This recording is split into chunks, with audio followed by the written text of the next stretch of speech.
Halo guys, pada konten kali ini saya akan sharing terkait pengalaman saya sebagai fresh graduate, mengapa alasan saya bisa lolos screening CP di perusahaan Astra Daihatsu Motor, yang dimana di sana cukup qualify, maksudnya dari persaingan job pun cukup banyak, dan kenapa alasan saya tuh bisa lolos gitu. Seharusnya dari teman-teman yang lain pun kadang dari beberapa pengalaman atau teman yang curhat, terus kemudian yang konsultasi terkait CV, dari beberapa mereka sebetulnya mereka memiliki potensi, terus kemudian pengalaman-pengalaman yang cukup gitu, atau bisa dilirik dari perusahaan-perusahaan yang cukup baik atau cukup dan besar pun, itu kesalahannya adalah mereka tidak bisa mengenalkan atau menjelaskan bagaimana kemampuan atau kapabilitas yang mereka miliki. Tentunya ya hal yang pertama adalah sebelum kita bisa dilihat dari skill, kemampuan action di lapangan atau dalam bekerja, tentunya kita juga harus bisa memperkenalkan atau mempitching.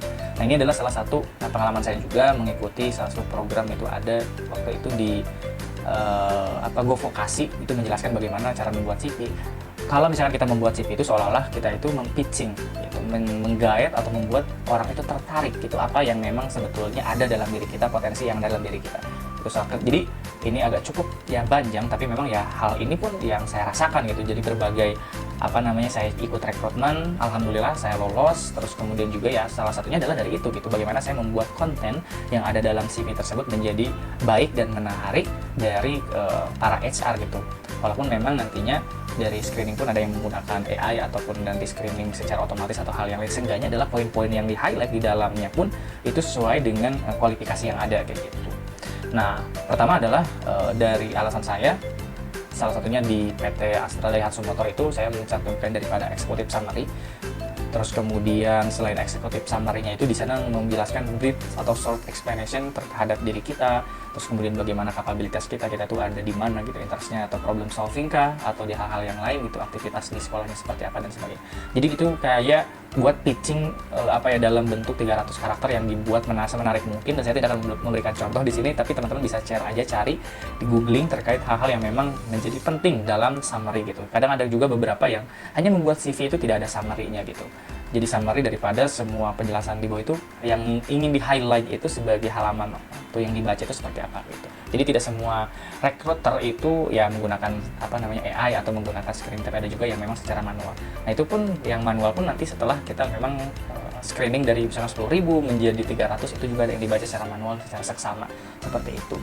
Terus kemudian adalah kayak misalkan pendidikan. Nah, di bagian education level atau misalkan di pendidikan ini jangan hanya mencantumkan terkait nilai saja atau dari IPK atau GPA gitu ya. Itu tidak cukup gitu. Jadi intinya adalah dari HR atau rekruter sendiri ingin tahu bahwa kamu itu dalam masa pembelajaran itu ada apa aja gitu yang kamu dapatkan, ada apa poin-poin interest. Biasanya sih yang masih common itu kayak misalkan judul tesis kamu, atau bukan tesis ya, judul skripsi kamu apa, terus kemudian ketika kamu magang itu kamu ngapain gitu kan dalam program masih dalam lingkungan kampus ini, di luar daripada pekerjaan yang tersedia dari satu program ini gitu. Nah, di dalamnya dijelaskan gitu, atau kamu ada di dalam satu mata kuliah ada sebuah project yang dimana project itu besar, dan memang seperti kalau dari pengalaman saya misalkan ada project yaitu Human Resource Management, yaitu kita mengadakan focus group discussion di salah satu komunitas, kita undang komunitas, terus kemudian kita juga menawarkan solving untuk satu organisasi itu permasalahannya seperti apa. Nah, kayak gitu. Jadi ini siapa yang hadirnya gitu, ini jelaskan dalam ya a good explanation gitu, dalam penjelasan yang baik, jelas, singkat juga gitu, jangan terlalu banyak gitu, dan itu juga meng-highlight poin-poin yang penting. Jadi jangan sampai education-nya itu hanya ya pendidikannya, tahun lulusnya, terus kemudian nilainya, jadi itu tidak cukup membuat menarik. Terus kemudian selanjutnya adalah ya itu gitu, kalau misalnya secara fresh graduate untuk zaman sekarang itu seenggaknya kita harus ada magang ya, pengalaman magang.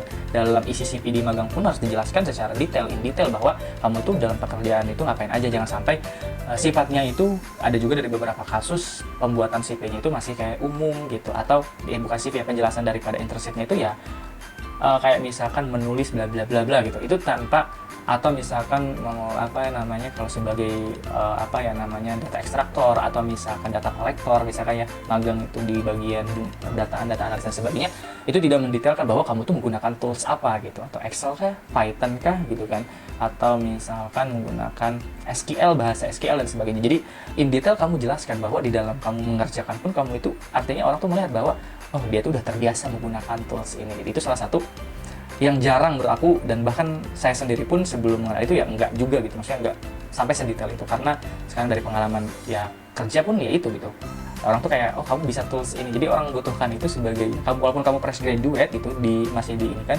tapi supaya kamu menjadi poin plus dari yang lainnya itu kamu menjelaskan ya bahwa saya ini bisa gitu menggunakan tools Canva sampai kayak membuat apa namanya business plan atau business process management dan sebagainya gitu. In detail kamu bisa gitu, atau Lucidchart gitu, tools yang atau software yang memang mendukung. Nah itu salah satunya. Terus kemudian yang ketiga adalah tadi pertama summary, kedua education level, ketiga itu internship atau pengalaman, dan yang ketiga ini organisasi atau volunteer gitu. Yang keempat ini ada organisasi atau volunteer, sorry.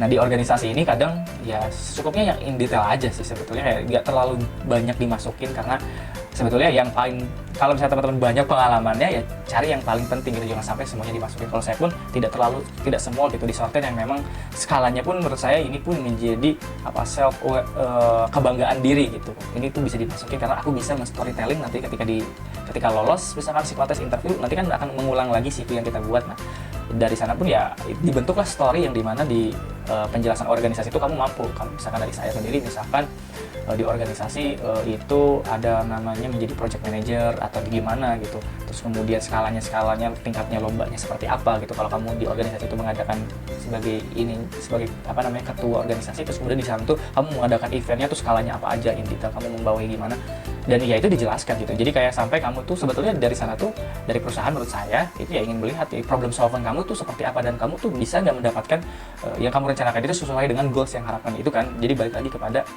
proses kamu menyelesaikan merintis dari sebuah permasalahan hingga menyelesaikannya gitu, solvingnya itu di sana, dan itu pun dan skalanya pun sebesar apa gitu, apa yang membuat kamu bangga sehingga kamu itu di posisinya tuh. Jadi tidak harus sebagai ketua organisasi sih sebetulnya, kalau kamu sebagai sebuah subdivisi atau kepala divisi atau masih anggota tuh kamu pernah jadi apa aja, atau VM kah itu kan, atau IO kah, event organizer dan sebagainya kayak gitu.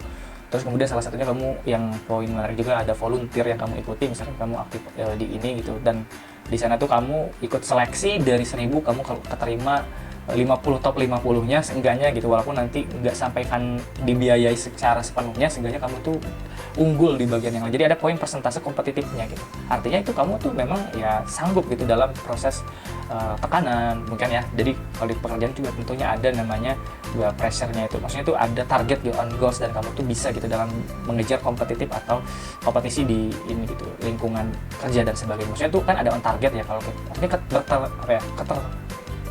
bertanggung jawab dari dalam diri pribadi ini sangat ditentukan di dalam.